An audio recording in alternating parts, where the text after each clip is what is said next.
otroka, ta ima tudi količino prijetnosti v življenju. Tudi ta bo enkrat na smrtni postelji pa bo rekel, klic pa še tako življenje. Cel življenje sem bil na psihiatričnem stolu.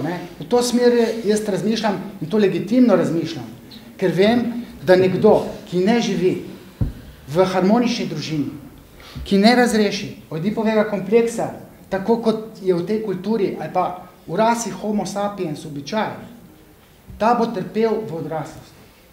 In zdaj ta moja napoved ni spoznanje. Jaz nimam zadnjih resnic, jaz imam mnenje, tudi vi jih nimate. Zato psihoanaliza ni znanost, tako kot neka fizika, matematika. Moje mnenje, ki ga poskušam podkrepiti, zdaj, če bi jaz imel dvoumno predavanje, jaz verjamem, da bi vas prepričal, ker bi citiral, ne vem. Citati mi ne prepričajo samo. Ok, lejte, obstajajo veliki umi.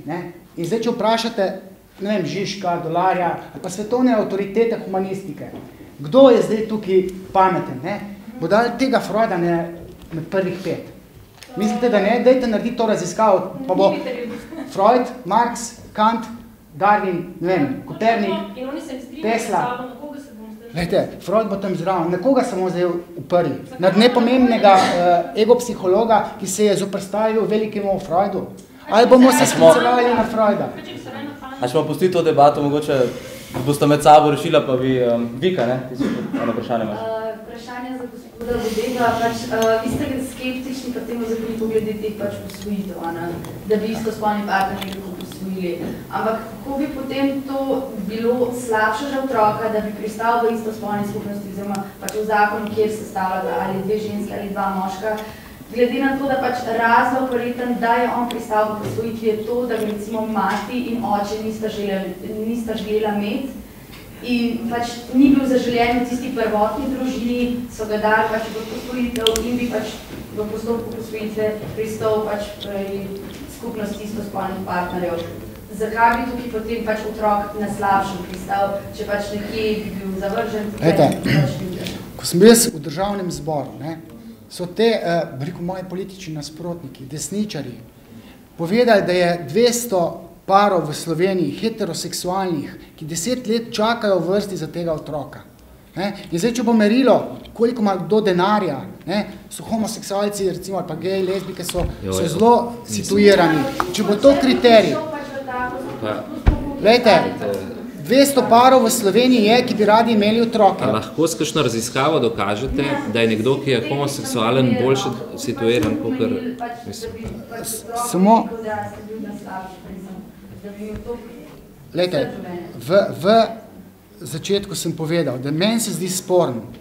Ne oralna faza, pa bi znala tudi biti sporna. Ne analna, privajanje na kahlo, ampak falična faza. Razreševanje kastracijskega kompleksa, Oedipovega kompleksa. Tukaj jaz vidim problem, ker mora otrok doživeti, deklica in deček, različno spolna starša mora doživeti. Zato, da koncept želje razvije, da ne bo v odraslosti zbegan, da bo sposoben bivati in imeti harmoničen partnerski odnos. Ker če se mu zalomi v obdobju Oedipovega kompleksa, ne bo sposoben imeti partnerskega odnosa dlje kot traja nora zaljubljenost, 3 leta. In takrat bo v nesrečo spravljal sebe, svoje otroke, recimo, če jih bo zaplodil, in svoje partnerje, šel v novo partnerstvo, pa bo isto kalvarijo doživel, in bo 10 ljudi okrog sebe spravil v grob, in pa bo rekel, nesrečen sem v tem življenju. In bo šel na psihoanalitični kavč in mu bojo razvozlavali probleme za nazaj.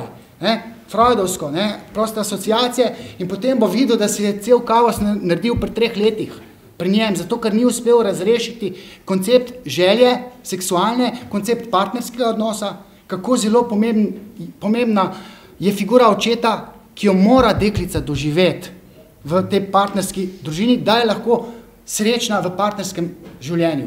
Deklice brez očetov doma nesposobne so furati partnerski odnos. Ali pa, ne vem, deček brez mamice. Jaz si ne predstavljam, da bi imel normalen partnerski odnos v odraslosti in da bi bil še srečen. V to smer gre moja špekulacija, nimam spoznanja. Vi imate pa druge špekulacije. Miha pa Andraž sta imela. Jaz bi tudi magistra Vodeba vprašal, v bistvu, se pravi, bi imeli bolj težave tudi otroci v enostarševskih družinah. To se pravi tam, kjer je recimo oče, potem, ko je žena oziroma mati zanosila, umrl in je otrok odraščal samo z materjo, bi tudi tak otrok imel težave. In kot drugo, v bistvu, to se pravi, če sem vas jaz prav zastopil, vi skozi poudarjate to zelo veliko pomembnost moškega v družini oziroma penisa, kot se bi rekel. Se pravi, če malo karikiram, ta vaša trditev je bila, da boljše, da imamo penis, čeprav je ta penis, ne vem, alkoholik, pa pretepa otroka, ampak važno, da je zato, da se bo deklica rešila tega in kot drugo, a potem pa ne bi bilo recimo težav, če pa deklica odrašča v neki gejovski skupnosti, kjer bi pa ta penis bil sicer bilo celo dva, kar bi mogoče bilo celo boljše. Lahko sam pod vprašanje. Jaz hotel vprašati, kaj ni država naredi v primeru, če se recimo ženska odloči, da bo sama že od vsega začetka imela otroka. To sem pa jaz hotel vprašati. Jaz bi rekel, da ta ženska, če je njen otrok, država te pravice ne sme kratiti. Če se je odločila imeti otroka, ne vem, z biomedicinsko pomočjo, ne vem, v kakšni situaciji, mamici otroka ne moramo vzeti. Država tega ne sme niti pod razno. Vi hočete v bistvu sam reči, da potem pa ne spodbujati primerov, ki pa ni treba spodbujati, da bi bilo to pa spodbujanje še dodatnih primerov. Biološki starši so nesporni. In zdaj, če ta biološka mamica namesto donatorja sperme pripelje prijateljico, se ne da to nič narediti. Ne? Ima, ampak v zakup pa naj ta mamica ima idejo, da tale njen otrok, deček ali pa deklica, bo na račun tega, ker nima očeta, ker nima neke harmonije v različno spolni skupnosti, bo imela probleme v odraslosti. Ne? To naj vzame v zakup. Zdaj, ali to ve, ali to ne ve, je to njen problem. Ne? Jaz se čutim dolžnega, da to povem, da bojo imeli problem. In jaz povem vam recimo, da so želeli znanstveno dokazati, koliko je tisti slabi oče, alkoholik, ključen v tej družini, ali bolje, da mu da dvojko, ali je bolje, da je v družini. Ne? In jaz se spomnim tega absurda.